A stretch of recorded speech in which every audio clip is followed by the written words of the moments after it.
এই যে গাড়িটা হচ্ছে এখন হাইব্রিডে চলতেছে, এই যে দেখেন যে হাইব্রিডে আছে ইভিতে। এই যে দেখেন, আমি যখন এটাকে অ্যাক্সেলারেশন দিব তখন হচ্ছে এটা সিএনজি তে সুইচ করবে।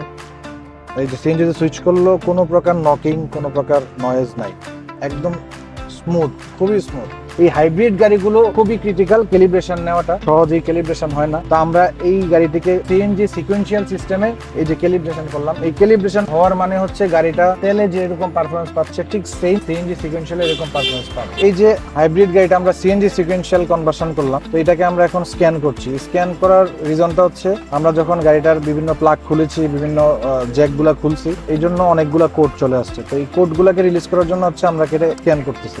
একটা পূর্ণাঙ্গ সেটআপ যদি একটা ওয়ার্কশপে না থাকে, সেই ক্ষেত্রে এই স্ক্যান সিস্টেমটাও কিন্তু ওদের কাছে থাকে না। তো আপনারা যারাই হচ্ছে গাড়ির কাজ করান, সিএনজি করান, এলপিজি করান, অন্য আদার্স কোনো কাজ করান, দেখবেন তাদের কাছে পূর্ণাঙ্গ সেটআপ আছে কিনা, তারা পূর্ণাঙ্গ সেটআপ নিয়ে কাজ করে কিনা। তো যারাই হচ্ছে পূর্ণাঙ্গ একটা গাড়ির সেটআপ নিয়ে কাজ করে, ওরাই হচ্ছে আপনার গাড়ির ডায়াগনোসিস থেকে শুরু করে কমপ্লিট সব গাড়ির যে কোনো প্রবলেমের সলিউশন দিতে পারবে। আমরা যে ইস্যু এবং হচ্ছে যে কিট আমরা ইউজ করেছি বেস্ট, এবং আমরা আশা করি আমাদের যে কাস্টমার আছে উনিও গাড়িটা ইউজ করে খুবই মজা পাবে। যে আমি সুইচ করে হচ্ছে ভাইয়াকে দিয়েছি গাড়ি ড্রাইভ করার জন্য। আপনার যখন মন চাইবে তেলে চালাইতে, আপনি এখানে শুধু একটা সুইচ টিপ দিবেন, তেলে চলে যাবে। মানে এটা সিস্টেমটা হচ্ছে 3 ভাবে কাজ করে। হাইব্রিড থেকে প্রথমে তেলে যেত, তো এখন হচ্ছে হাইব্রিড থেকে তেলে যাবে না, হাইব্রিড থেকে ডিরেক্ট যাবে গ্যাসে। আপনার যদি মন চায় আপনি তেলে চালাবেন, তখন হচ্ছে সুইচে একটা ক্লিক করবেন, এই যে এখানে টিপ দিলে এটা আবার তেলে চলে যাবে।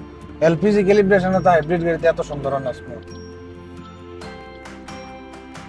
গাড়ির টিউনিং আমাদের সুপার, মানে সুপারের উপরে বলার কিছু নাই, বেস্ট, আমার দেখা বেস্ট। So thank you.